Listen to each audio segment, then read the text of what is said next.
करता हूं आज घर जाए, एक कलम डायरी लीजिएगा और उसमें तमाम सगीरा कबीरा ज़ाहिरी बातें गुनाह जितने आपके जहन में वो लिखिएगा। आप देखेंगे 2, 3, 4, 5, कोई 10, 15 तक पहुंचेगा, इसके बाद आएंगे नहीं जहन में।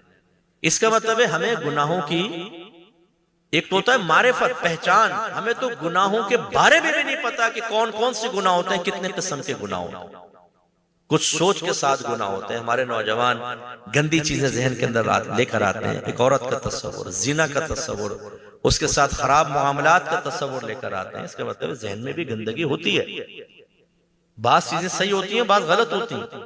इधर भी गुनाह का तस्वुर हो सकता है। इन्ना समा वल बसरा वल फुआदा कुल्लु उलाइका काना अन्हु मसऊला। अल्लाह ताला फरमाता है कि बेशक कानों से, आंखों से और कुलूब, इन सब से बरोज़ क़यामत सवाल होगा। इसका मतलब दिल में जो हम सोचते हैं ना, दिल से मुराद दिमाग भी है। हम जो सोचते हैं, अपने ख्यालात जानबूझ के जहन में लेकर आते हैं, इनके बारे में भी क्वेश्चन होगा आखिरत के अंदर। इसका मतलब इसमें पॉजिटिव चीजें भी होती हैं और नेगेटिव चीजें भी होती हैं। ऐसी आंखों के गुनाह, कान के गुनाह, जबान के गुनाह, हाथ के गुनाह, शर्मगाह के गुनाह। मजलिस सोबत इख्तियार करते हैं, हम रिश्तेदारी करते हैं, रिश्तेदारी तोड़ते हैं, दोस्ती करते हैं, दोस्ती तोड़ते हैं, पैसा कमाते हैं, जमा रखते हैं, खर्च करते हैं। इन सब में सवाब और गुनाह के पहलू हैं। आप तिजारत करते हैं, उसमें गुनाह के पहलू।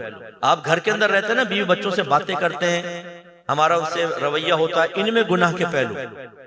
बहुत सारे बच्चे ऐसे बैठे होंगे कि जो अपने माँ बाप से बात करते हुए लहजे को सख्त कर लेते हैं, घूर कर देख लेते हैं, झिड़क कर बात करते हैं, पांव पटक के निकल जाते हैं, दरवाजा जोर से बंद करते हैं, बीवियों को अपनी पीठ के पीछे लेकर अपनी माँ के सामने खड़े होकर एहसास दिलाते हैं कि हम जवान हो चुके हैं और हम जुल्फों के असीर हो चुके हैं, गुलाम बन चुके हैं अपनी बीवी के।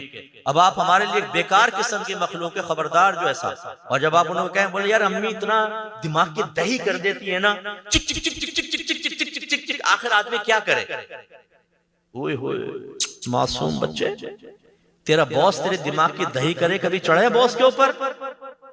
कोई ताकतवर आदमी तुम्हारे दिमाग की दही करे, कभी गरीबान पकड़ा तुमने, तुम्हारे दांत तोड़ देगा वो।